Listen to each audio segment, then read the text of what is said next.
Sifunda incwadi kaMathewu isahluko sesine ivesi leshumi nambili kuya kweleshumi nesithupha. Kuthe esezwile ukuthi uJohane uboshiwe, wamuka waya eGalile, wasuka eNazaretha waze wahlala eKapenawume elingaselwandle emkhawulweni yakwaZebuluni neyakwaNeftali, ukuba kugcwaliseke okwakukhulunywa ngo-Isaya umprofethi ukuthi izwe lakwaZebuluni nezwe lakwaNeftali ngaselwandle ngaphesheya kweJordani, iGalile labezizwe, isizwe esasihlezi ebumnyameni, sibonile ukukhanya okukhulu, naba behlezi ezweni nasethunzini lokufa kuphumele kubo ukukhanya.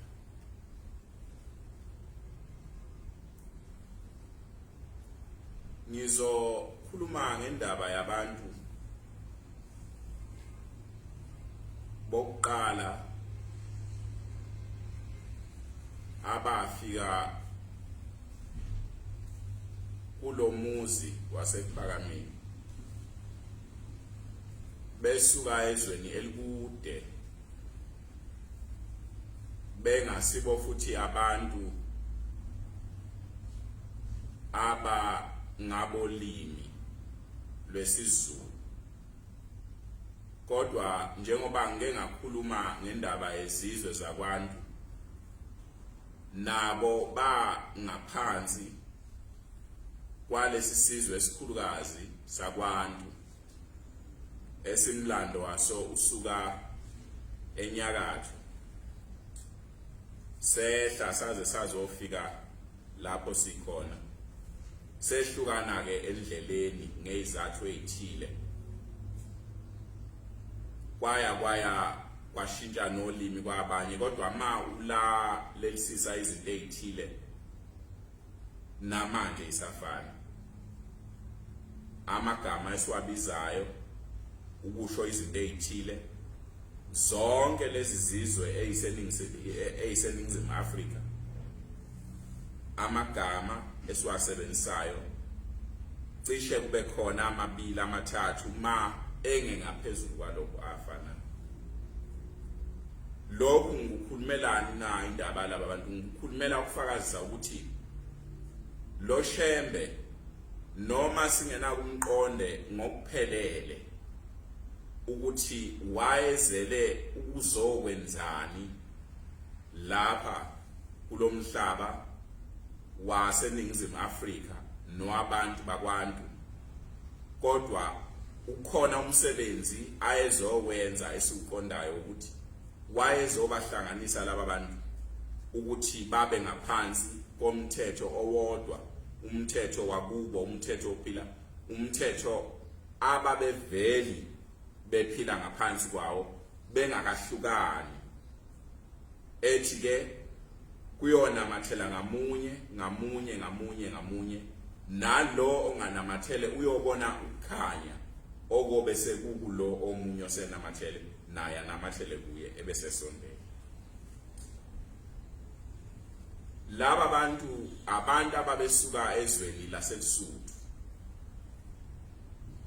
bantu bokuqala ukusuka ezweni laseLesotho nakwelinye izwe nje elingekho ngaphansi kwaKwaZulu nelingekho ngaphansi kwaseMampondweni nelingekho ngaphansi kwaseSwazini, umndeni lo wakwaMthimkhulu, indoda yakhona uNyathi, uPetros wakwaMthimkhulu.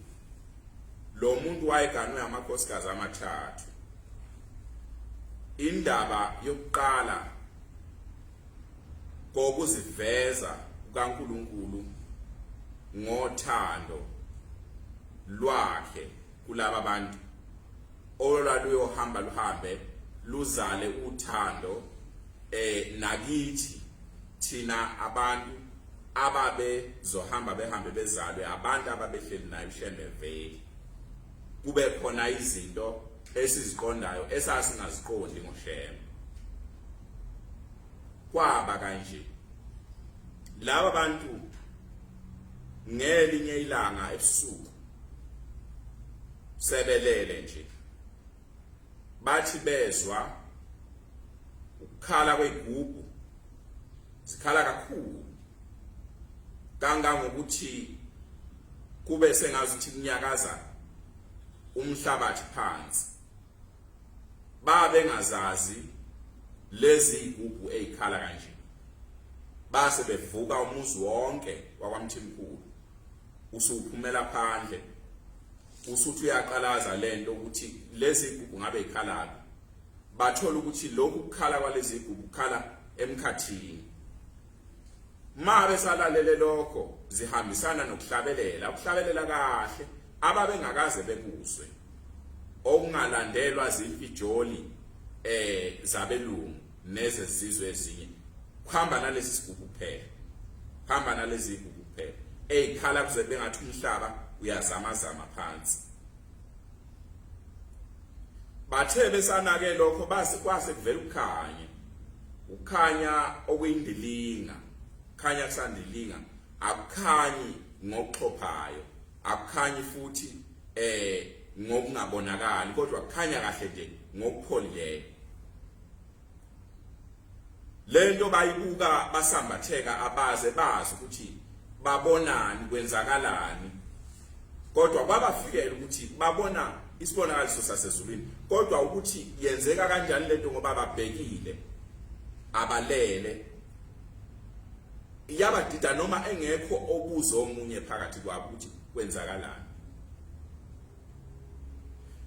kuye kwaya lezi igubhu zaya ngokuya zancipha ukukhala zaze zaphela nalokhu kuhlabelela kwancipha ukuhlabelela kwaze kwaphela kodwa konke kwenzeke emkhathini nalokhu kuhlabelela emkhathini kodwa abantu abangababoni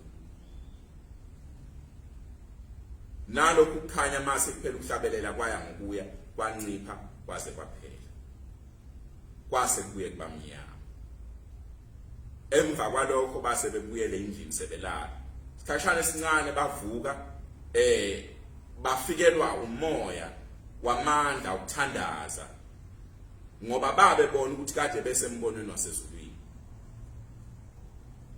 baxoxelana neindaba abake bazizwa sikhulunywa emasontweni ukuthi ngemhla kuphela kuyokwenzeka kanje kuyokwenzeka kanje kuyokwenzeka kanje ngezinsuku zokugcina babuye balala futhi isimanga ke sesenzeka ngakusasa ngoba lento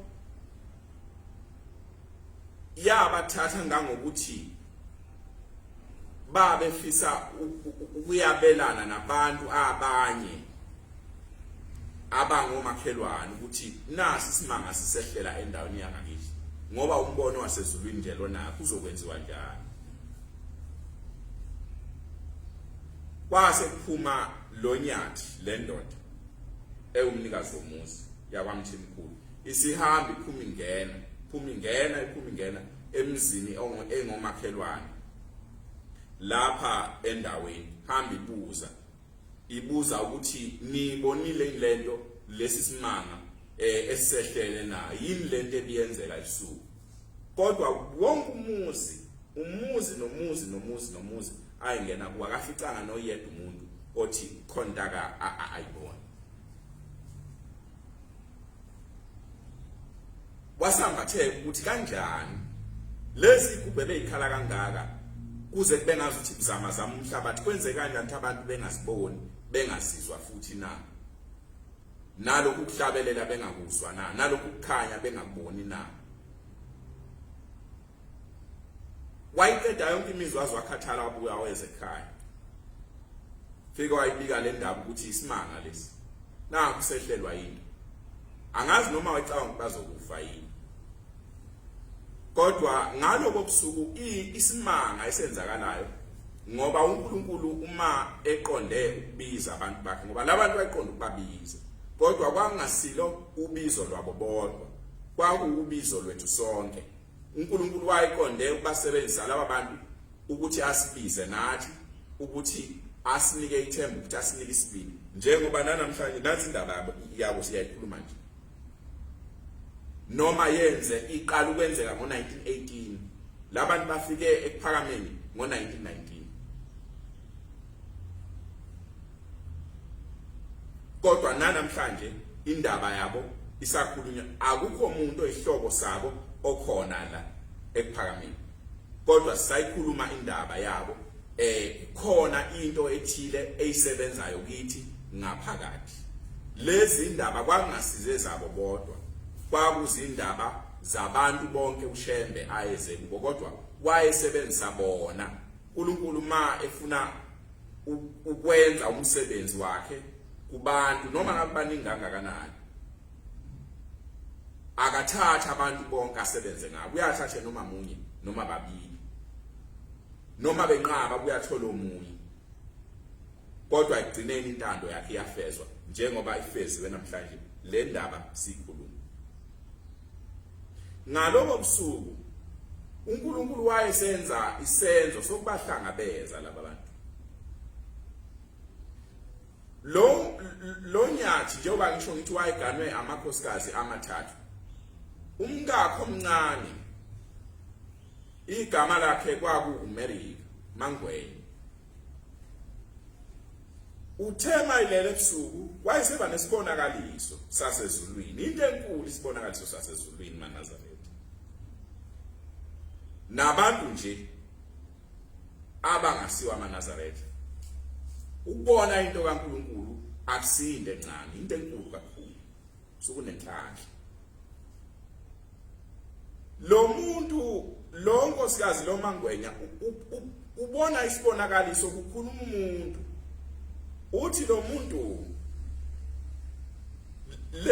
lezi igubhu ebenizizwa ekhaya nalokhu kuhlabelela ebenikuzwa kuhlabelela kwabantu basezulwini abakhona emhlabeni abangcwele sho njalo kuhlabelela kwabantu abangcwele abakhona emhlabeni bahlala endaweni engasempumalanga lapho umhlaba uphela khona kuqalulwane bahlala emzini abawakhelwe indodana kaNkulunkulu ngoba uJesu sekuyile usethathe uphakathi kwabantu abamnyama thathe nesimo sabo futhi hleli phakathi kwabo uma nifuna ukubabona laba bantu nalo muzi ningahamba niyibona wayesephaphama maye phaphama thandaza ekseni wayixoxa lento uNkulunkulu umsebenzi omkhulu awusebenza kulomuzi wakwaMthimkhulu wawusebenza ngabantu ababili wawusebenza kakhulu ngendoda yakhona uMthimkhulu wawusebenza ngomkakhe okugcina Mangwenya kukhona indaba engizohamba ngihambe ngifike kuyona engiye ngithi inesidingo sonke isikhathi uma umuntu ehleli nomunye ngokuthi baganene nangaphandle kwabantu behleli ngokuthi baganene noma ngabe umuntu enento ayemukele uNkulunkulu ukuganwa noma ukugana isibusiso esivela kuNkulunkulu siyesisho njalo noma ngabe akusi umgano kodwa yinto oyemukele uNkulunkulu into oyemukele uShembe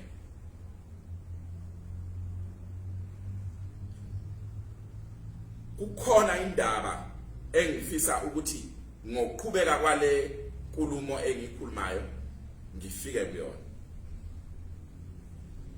uNkulunkulu uyayisebenza ngalabo bantu bobabili eyizwa lento uNyathi kwakhona ukuvuseleleka kothando yena umuntu mawulalela le ndaba ozwayo lwamngena uthando kusukela eqaleni ngamhlaye bona lento noma engasabona umuntu engasezwa umuntu ofakaza ukuthi ubonile nayo lento ngaphandle kwabantu bomuzi wakhe kodwa kuya kwaze kwaphela kuthema umkakhe evuka exoxa ukuthi sikhona isibonakalisa sibonile sinje kwase kusuka indaba akabe saba nalutho olunya licabangayo ngaphansi komthunzi welanga ngaphandle kokulambela nokomela ukubona laba abantu abangcwele nalo muzi nale ndodana kaNkulunkulu okukhulunywa ngayo ehleli phakathi kwabantu abamnyama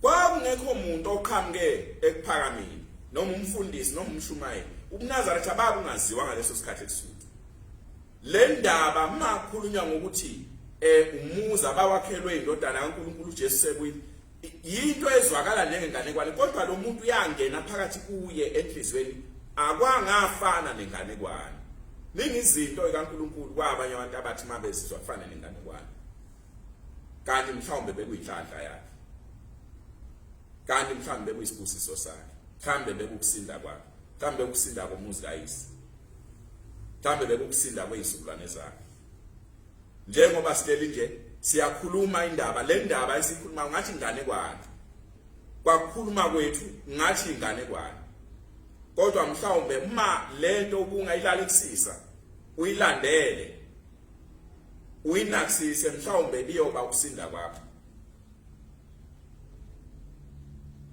mhlawumbe liyoba ingalo uNkulunkulu akwenyula ngayo dakeni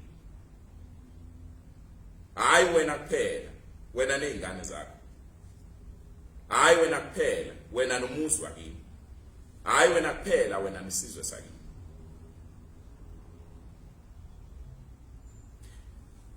le ndoda kuthe kuzo lezo insuku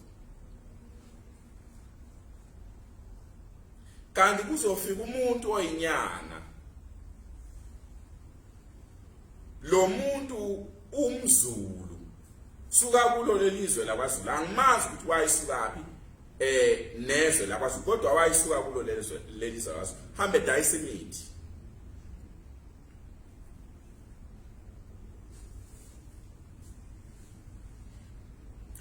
hamba zayofika ezweni la beSuthu dayisa imithi nakho lokho ngibona ukuthi kwakuyisu likaNkulunkulu angazi noma kwakuumuntu ngempela yilo noma kwakuyini kodwa ma bembona lo muntu esengena kulomuzi ezethula kubo ukuthi uvela ezweni laKwaZulu wayesesuke ebalula itheku wabalula ukuthi uvela ngasempumalanga ezweni laKwaZulu ngasempumalanga njengoba isibonakalisa besisho base bemnakahlela seba into enkulu kulomuzi abanye abantu ma umuntu enento kaNkulunkulu noma indaba eyodwa nje ma umuntu enento kaHlembe noma ngabe indaba eyodwa nje bayinte enkulu uyabuyele kuye athi awungixoxele qale phansi futhi ungixoxele aphinde nangakusasa mayibonke le ndaba obuyixoxa awuyiphinde futhi lo muntu waba njalo kulomuzi waba isithuthwane ngoba kubalulwe into eyodwa kungakabalulwa uShembe kubalulwa impumalanga kubo ibaphathele into ethile yasezulwini abayizwile base bemphatha kahle lo muntu sebebusisa ukuthi uvelaphi lempumalanga nawachaza wayesebembuza ukuthi ukhona umuzi ukhona umuntu okhona uJesu na bakhona nabantu abashaya igubhu na abangcwele na wayesefakaza lenyama gama layo Moses sifakaza sithi bona bakhona abantu abakhona abalandela umprofeti lo mprofethi asimazi uqhamuke kuvele wavela nje. Ibona bodwa abantu engibaziyo abashaya igubhu engacishe ifane nalezi igubhu enichazayo. Bahlala endaweni futhi engasempumalanga, kuthiwa kuphi na? Kuthiwa kuseThekwini. Uma sisuka lapha nje singayifike khona kulowo muntu na ithi lenyaka hawu kude kakhulu le ndawo. Chabe benifisa ukuya khona kodwa ngiboni ukuthi ngiyofika khona. Izinto zikaNkulunkulu ngamafuphi leyo ndaba ngiyayibalula zonke zinjalo. Hlale kukhona umfula okufanele ukuthi uwele ngaphambi kokuthi ufike kuyona. Ingakho ngithi lo Moses oyinyanga angimazi noma kwabe uyingelosi uNkulunkulu ayembese ngendlela ayembese ngayo ukuze ezohlola inhliziyo yalabo abantu ukuthi iluvuthelwe yini lolu hambo oluya ekuphakameni. Uthi kude kakhulu. Kwafumaniseka ukuthi uthando luvuthiwe kunyathi. Uthi kuye uma wena uhambe wazofika la usuka khona ufike kanjani pho wena lapha na mathi nasingeke sikwazi na fike kanjani. Khona isihlabelelo sasekuphakameni masango ukuphakamani singene sizahlulekele nathi njengabanye. Angazi ukuthi kwaku isihlabelelo sengelo senjani eya ifuna ukungena ekuphakameni ingenela ukuhluleka. Angimazi ukuthi umuntu onjani ocela ithuba lokusondela kuNkulunkulu asondelela ukuthi ahluleke. Yini ungabuki asebewelile uthi nami uma uNkulunkulu uma bawela ngomsa kaNkulunkulu nami ngiyowela. Usho kanjalo lo muntu ufike kanjani pho wena lapha na umathi nasingeke sifike na uthando. Uma unothando kuba njalo, uma uthando lungekho kuye kube kuyinto nje ngishaba incane shabe yitshe nje lincane liqatha ke la ngabe kusasukumeka bethu abantu hawo ngani ukuthi uzohamba na uthi hayi nganali itshe lingivimbile ushinto encane kangekuthanda emehlweni akho ingangumhlaba wonke idwala elingaweleki umfula ongaweleki kodwa emehlweni othando chabe umfula ongangolwandle uyobona kuyinto encane nje ngoba usuphethe umoya wothando. Unyathi wayengenwe umoya wothando wathi mayizwa lento wayithanda lenyanga mayikhuluma lamagama wayehlula ingelosi unyathi wafana noJakobe ma esebuyele ezweni lakubo fanele abuyele nesibusiso uma isibusiso engenaso umfowabo uzohlangana naye indlela enambulala uEsau wayesekwezi ingane ngaphesheya komfula wabuya nganeno yena wawena umfula wathandaza nanso enye into engihlale ngiyigcizelela lolu hambo luyangidinga umuntu ohlala ngokuthandaza nasemini uthandaza nantambama uthandaze nasebusuku uthandaze noma uyaphaphama uthandaze noma uhamba ngendlela uthandaze.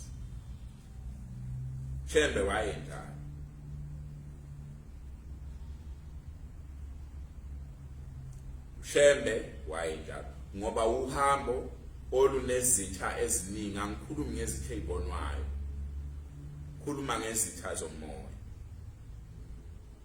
esihlale silindele njalo ukuthi lo muntu singamhlwitha kanjani kule ndlela, lo muntu singamedusa kanjani athathe indlela engabuyi. Uma ungajwayele ukuhlala ngokusondelana nengubo yakhe emhlophe, ungajwayele ukuhlala ngokusondelana neindawo zezimemezelo zezwi kaNkulunkulu kuzoba lukhuni ukuthi ufike lapho kiwa khona. Izitha zalolu hambo abantu abanjalo ziyabathanda. Uma ujwayela njalo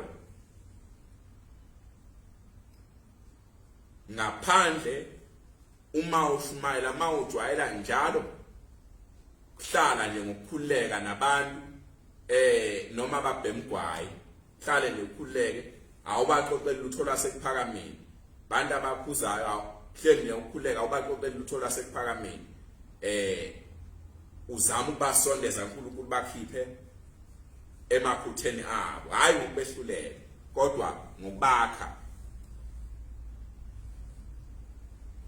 Khambe konakale, khambe uhambo lwakho lulimale, mhlambe ugcine ungafiki nalapho kiwa khona. Unyathi ke wayehlula ingelosi uJakobe maye sewele umfula uyathandaza, Nkosi ngiphakathi kokufa nokuphila. Inye kuphela into engangisindisa ukuthi ma ungibusisile wena, wanginika isibusiso sokubuyela ezweni lakithi, wanginika isibusiso sokuya ekhaya komama, ma unginika isibusiso sokubuyela emzini kaBaba ngiphila. Uma unginike isibusiso sawo baba, isibusiso sawo khokho, ngifuna sona. Wayeseqala maye phakathi nalokhu kulinda, yayisiqhamuka ingelosi, sifika kuye, yafika kodwa yanolaka, akwaba ingelosi enomusa, emncengayo noma emgonayo, noma ethi nasi isibusiso, ngoba usuthandazile walinda wehlukana nezingane zakho, thatha nasi isibusiso sakho. Cha, kwa ingelosi enolaka yafike yalwa nayo,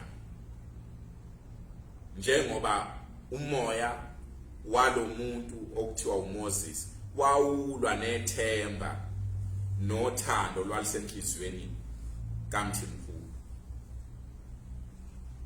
uJakobe wagcine wayehlula lengelosi ngoba yazi yasebenzisa amandla ayo ngokwasezulwini, yamqwabula inyonga masibona ukuthi kuyasa, engafuni ukuyidedela, ayithi ngeke ngikudedele, ngibusise qala ngaphambi kokuthi ngikudedele. Thema isibona ukuthi sekuyasa, yayisimqwabula inyonga, isimbuza ukuthi ubani igama lakho na, wathi uJakobe. Yayisithi ke kuye, kusukela namhlanje awusekuba uJakobe, usu-Israyeli, ngoba ulwile noNkulunkulu, walwa nabantu wanqoba. Angikwazi ke ukuthi kusho ukuthini lokho, kodwa ngibona ukuthi kwakukuhlolwa kwakhe. Abanye abantu balahleka lapho ekuhlolweni kwabo, kubekwe intwana nje enzima, mayefuna into uNkulunkulu noma icela kubeka intwanyana nje, noma amanzi abilayo, noma isihibe esithile. Ingelosi yamhlola ukuthi ngaphakathi kwenhliziyo yakhe lento uyifuna kangakanani. uNkulunkulu izinto zakhe, ngihlale ngisho ngithi uyithatha kwezekhethelo, akayithathi lapha ngenandaba khona. Uye engathanda ukuthi ayinike abantu abangenandaba, abangayikhathaleli, abangabonakalisi ukuthi bayikhathalele. Uyazi abantu ababonisa ukuthi bayikhathalele. Mbona ngani ma umuntu eyikhathalele into, noma kungabekwa sihibe sini phambi kwakhe, kodwa ngeke uzukwazi ukuthi hayi phindele emuva, uyangaphindele emuva, njengoJakobe nakaphindela emuva. Noma kwabekwa sihibe sini, noma ngabe kufa umuntu maye phethe uthando, uyangaphindele emuva. Noma ngabe kuyibanga kuthiwa kude, uyangaphindele emuva, njengayo Nyathi. Nyathi kuza kanjani, ufike kanjani po wena lapha na? into encane inika ithemba. Umuntu owayenganalo uthando ngalolu hambo nangale ndaba wayeyothi mayefuthi kude ahlale phansi athi hayi uNkulunkulu akezena kimi. uNkulunkulu akanjalo. Uma izwile le ndaba uthi ufike kanjani lapho ithi inyanga cha mina ngiumuntu owumhambi vele umhlaba. Hamba ngize ngiyofika kole phala ngenyanga. Mina ngeke ngize lu. Bamlalela nje. Bathi masifuna ukuya khona singathi bathi hayi hambani niyothi nifuna eThekwini. Nifike eThekwini niyofika nithi nifuna umprofeti othandazela ngezandla abantu bakhe abangawudli umuthi. AmaNazaretha ayesenjalo ngalezo insuku. Asazi namhlanje. Mhlambe asenjalo mhlambe awasenjalo. Kodwa lo muntu lenyanga yasho njalo athi ngiyabadabukela abantu balomuntu ngoba bawukudla kwezifo zonke ngoba abawudli umuthi.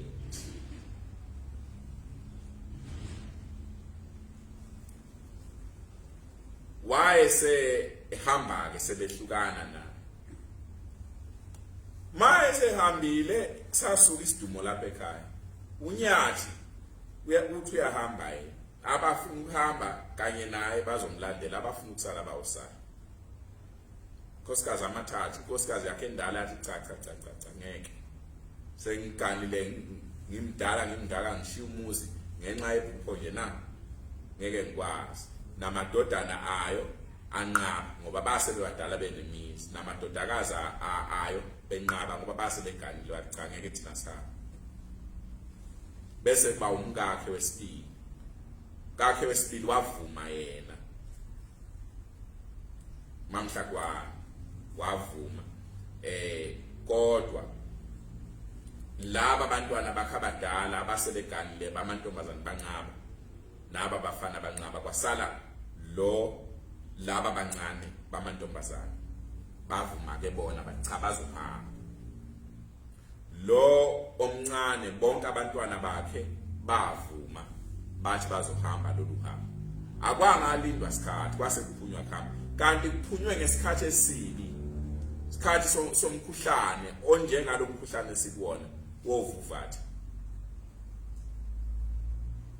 Baphume ngesikhathi esibi. Kwaba ukuphuma nje. Wawusubabamba umkhuhlane.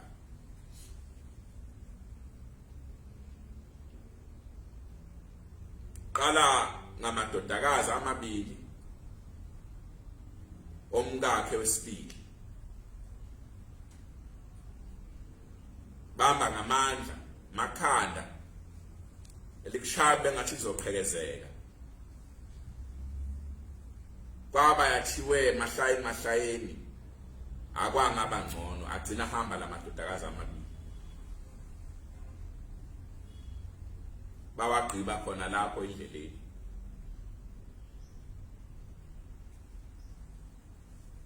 Angisho ukuthi babe phethe amafosholo. Mhlambe babe phethe amageja. So ukuthi bamba nje lokho kulingene nokuthi uyahloniphisa umzimba womuntu basebeqina.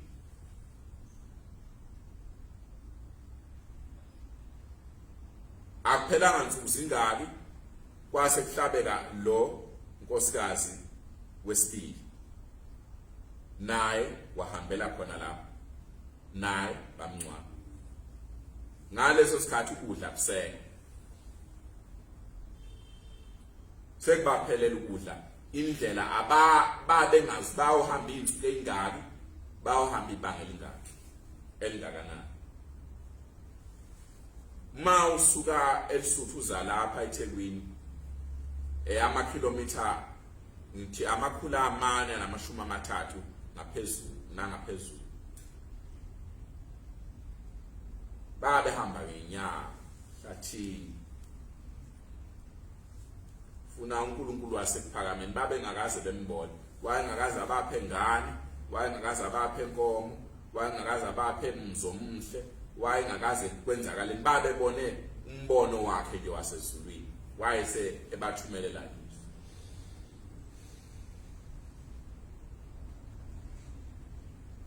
nyanya kwase kuye kuhamba ingane yalo yentombazane yalo umkakhe ogcina ayisemphelela amandla lo nkosikazi enye yezingane zakhe zamantombazane phelela amandla setha kubuyelwe emuva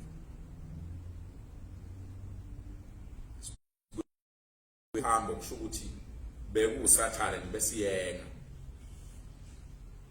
besiholela ukuthi siphume ekhaya ukuze sizophelela lapha endle maku uhambo likaNkulunkulu ngafa abantu abangaka siphuma nje ngakho kodwa kwenzeka kanjani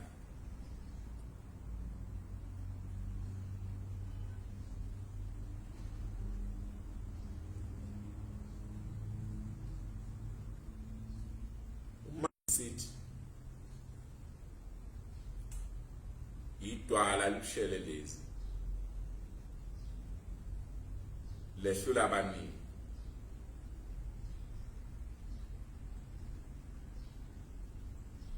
umkhondo omncinyane wehlula amagwala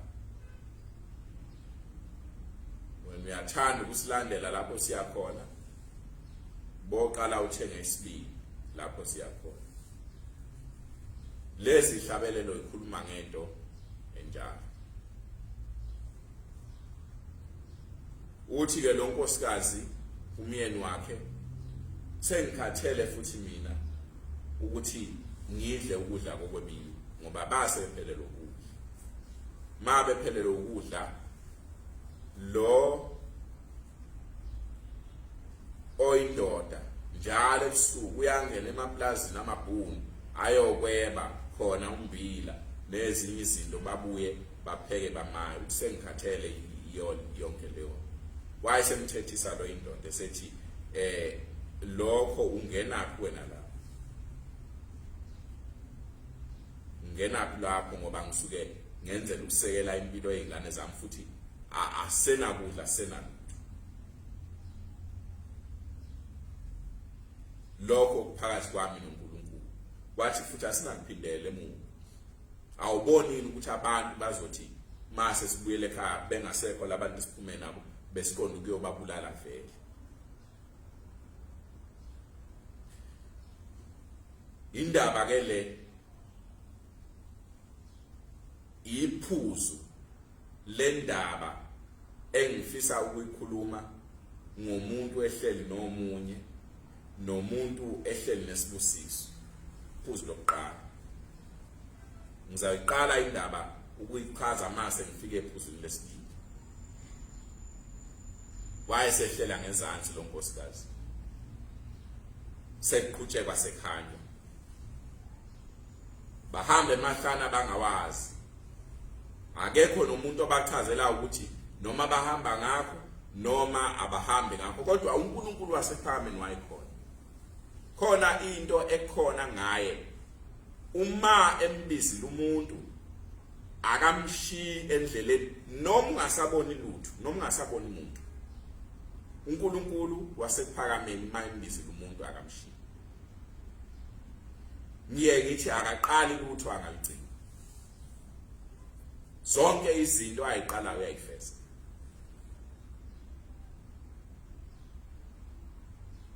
umenzi wezethembiso nomgcini wazo zenziwa uye sigcinwe uye laba abantu babengaboni ukuthi uNkulunkulu uyababona uNkulunkulu usabathanda noma befelwe izihlobo zabo usabathanda sababhekile sababizile sabalindele ekuphakameni uthi bahamba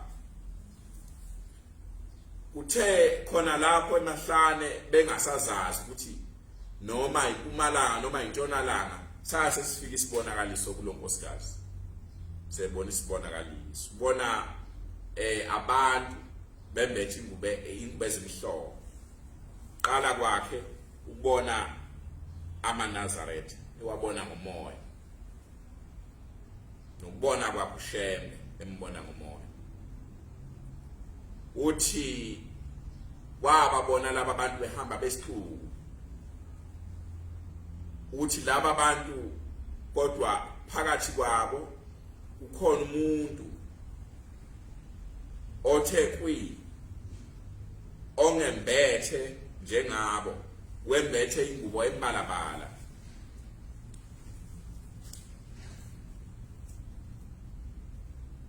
uthi ke wahamba lo muntu ngathi nabo baphakathi kwabo uthi wahamba lo muntu wayesefika ehlala edwaleni maye ehlala edwaleni kunamanzi wayese bangathi uyashibilika nje ungena kulo leli dwala ungena kuwo lamanzi shibilika kuleli dwala wayesefika esethandaza phethe ubhoko wayesethandaza thandaza wayesethi abantu abeze uyababhabhadisa babhabhadisa makufika kuye nendodakazi yakhe yena wambiza ngegama wathi Melika namhlanje siyabhabhadisa egameni likayise nendodana nomoya ngcwele wayesemgculisa kathathu nendodakazi yakhe wenza kanjalo laba abanye wayesebagculisa kanye uthi lo muntu angibonanga ukuthi noma uye lo Jesu obekukhulunywa ukuthi kodwa nginake ukuthi ebusweni uthi akafane no Jesu loba umuntu obyama uthi nasezandleni unamanxeba uMelika wayembona uShembe ngokukholwa kwebandla lakubo lapha eqhamuka khona uNkulunkulu maye hlangabeza umuntu emletha lapha ephakameni isikhathi esiningi uyamhlangabeze amthathe endaweni lapho akhona ngokwengqondo nangokomoya ukuthi uNkulunkulu maze enjani amandiya uShembe ayeyambone engakamboni ngenyama ambone embethe imbali oNkulunkulu bamandiya bavama ukufaka imbali bakhonzile kakhulu imbali babe bembone uShembe embethe imbali kodwa mase bembona babona inkosi yamaNazaretha sebembona ngenyama zingasekho lezi imbali uNkulunkulu ma emlanda umuntu uyamlande ezingeni lengqondo yakhe ngendaba kaNkulunkulu nangokukholwa kwakhe lapha suke khona wayesevuka eseyixoxa le ndaba uNyathi ngalesi sikhathi uNyathi ithemba lalingasekho lokuthi uzokambone lo muntu njengakuba nakuye uMelika ngesikhathi iqala kufa abantwana kufa nodade wabo lo uza umna kwabo ithemba lalingasekho lokuthi uNkulunkulu uyokambone lo muntu uyokawubone lo muntu wasephakameni kodwa uNkulunkulu laba bantu bobabili babe isibusiso omunye bomunye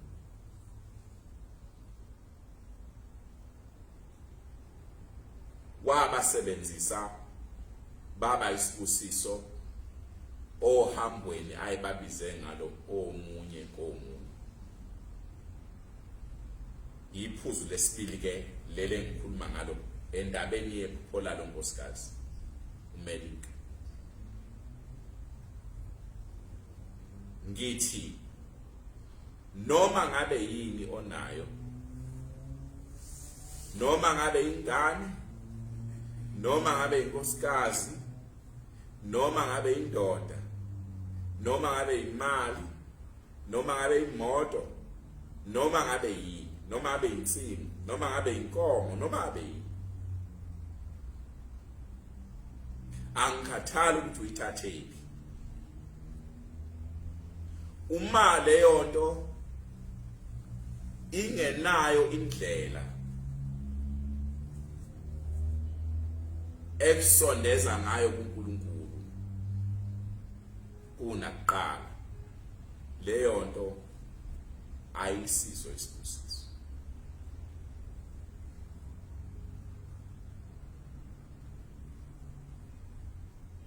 uma into noma ngabe yini ingenayo indlela ekusondeza ngayo kuNkulunkulu kunakuqala leyo nto isukunasibusiso. Ungaba nayo imoto mayi ngakulethe ekuphakameni, ngavami ukulethe ekuphakameni, ayisisibusiso leyo. Noma ungaba nayo imali mayi ngavami ukuyisa ku-23 noma ku-14, ayisisibusiso leyo. Ma unayo inkosikazi, uma ingakwesekeli njengoba le nkosikazi yazi uNkulunkulu wayisebenzisa ukusekela le ndoda ngamhlase kuphela ithemba, nayo le ndoda uNkulunkulu wayisebenzisa ukusekela le nkosikazi ngamhla ithemba sekuphelile. Abantu abakholwayo bahlala kanjalo, indoda nenkosikazi bahlala kanjalo. Ma ithemba liphele endodeni, inkosikazi ibala udondolo. Ma ithemba liphela inkosikazi, indoda kufanele ibe udondolo. Ma umbona ukuthi amandla kuya ku-23 yaseyamphelela, ungajabuli uthi hawu kuhle namhlanje ngizawuhlala naye, ngangigcineni ukuhlala naye ngomhla ka-23. Kungakujabulisi lokho. Noma umbona esephelelwa amandla ka-14 ungasho hawu namhlanje zawuhlala kahle, umkamkho bomkhuthaza. Izibusiso zonke umsebenzi ezisebenzayo ngaphandle ukuthi imoto uyayigibela uye eThekwini, kodwa kufanele ukuthi kube khona indlela ekusondeza ngayo uNkulunkulu. Ngishwabe umfowenu, ngishwabe umngani wakho. Lo mngani wakho uma kungekho lutho alwenzayo noma alishoyo kuwe noma enhlangene ngalo olukusizayo wena ukuthi usondele kuNkulunkulu, suye ngasisi sibusiso lo. Noma ngamhle kanjani, noma intombi noma ngayinhle kanjani, ayisisi sibusiso. Noma ingane, bakhona abantu abahlalayo bengayi emasabatheni athi umuntu hayi ngadi ingane iyahlupha. Ngcono izokuhluphela ekuphakameni. Angisho njengoba sivale lo mkhuhlane, ngikhuluma ngey'nsuku nje ey'kahle, umkhuhlane ngekho. Nawo siyawuthandazela kuNkulunkulu wawo Baba ukuthi sengathi anganqamula lo mkhuhlane. Ifika ilanga lapho siyobuye simdumise khona ngendlela thi siyomdumisa ngayo phakathi kwamasango alomuntu wasephakameni.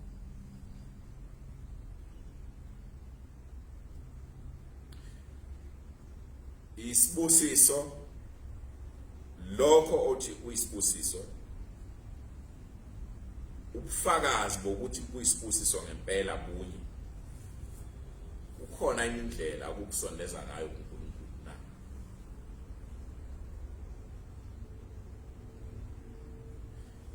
Baze lesuka lapho emva kwaleso sibonakaliso sebenethemba, hamba ngamandla,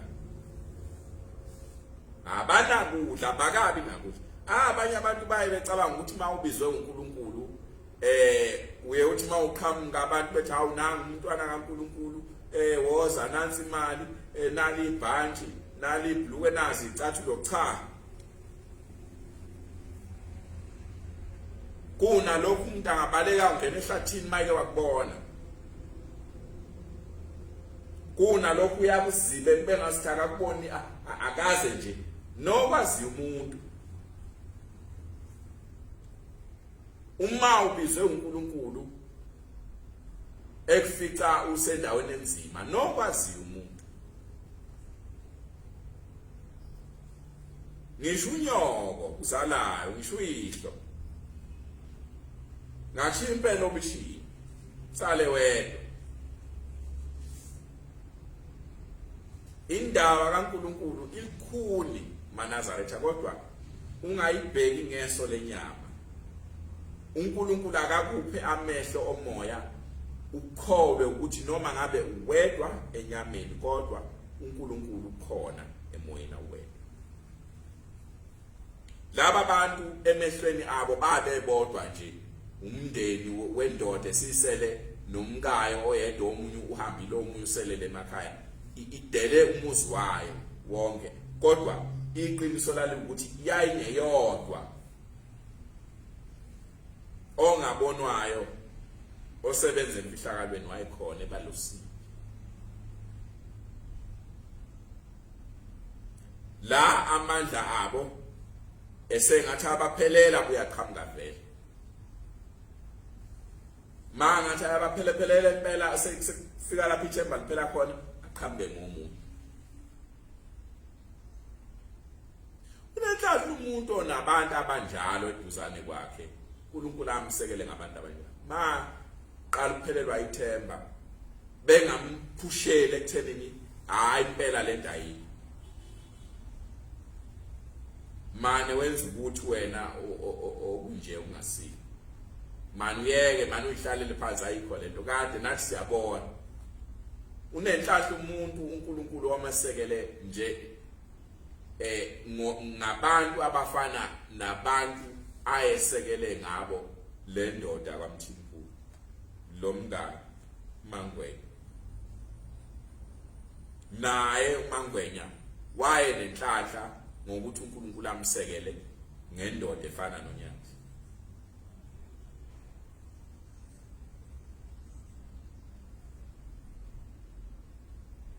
ekupheleni kwamandla ami uyodana umqondo wami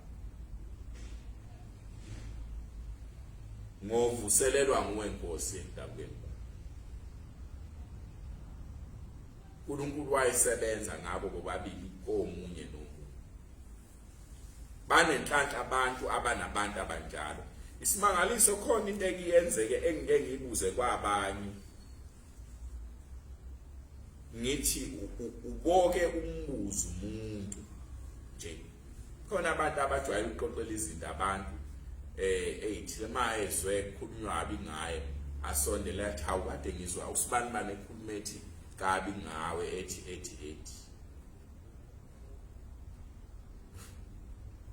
womqaphela umuntu onjalo ubomqaphela kakhulu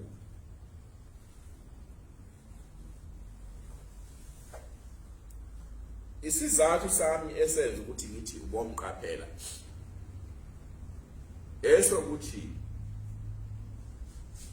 abantu abanjalo abavamile ukuthi afike kuwe athi bengizwa uyazi kade ngizwa usibani bane ekhuluma ukuthi nokuthi ngawe okuhle yazi yayinhle bekhulunywa usibani bani ngawe umuntu onjalo sonke isikhathi